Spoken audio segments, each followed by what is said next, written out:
اسلام ایک مکمل دین ہے، عبادات بھی ہیں، معاملات بھی ہیں۔ جی جہاں جہاں اللہ تعالیٰ نے قرآن مجید میں نماز کا حکم دیا، ساتھ ہی زکوٰۃ کا حکم دیا۔ صحیح۔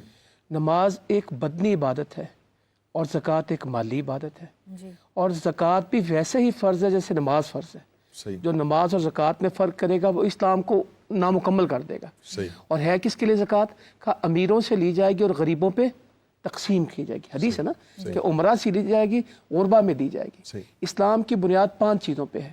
اس بات کی گواہی دینا کہ اللہ کے سوا کوئی معبود نہیں اور محمد کریم صلی اللہ علیہ وسلم اللہ کے رسول ہیں، نماز کا قائم کرنا، رمضان کے روزے رکھنا، زکوٰۃ دینا، اور حج جو استطاعت رکھتا ہے۔ 5 چیزیں اسلام کی بنیاد ہے، اس میں زکوٰۃ موجود ہے جس کے اوپر ایک استطاعت ہے۔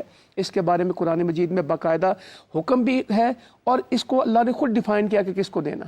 انما الصدقات للفقراء والمساکین والعاملین علیہا والمؤلفۃ قلوبہم وفی الرقاب وفی الغارمین وفی سبیل اللہ وابن السبیل فریضۃ من اللہ واللہ علیم حکیم۔ کہ یہ زکوٰۃ کس کے لیے؟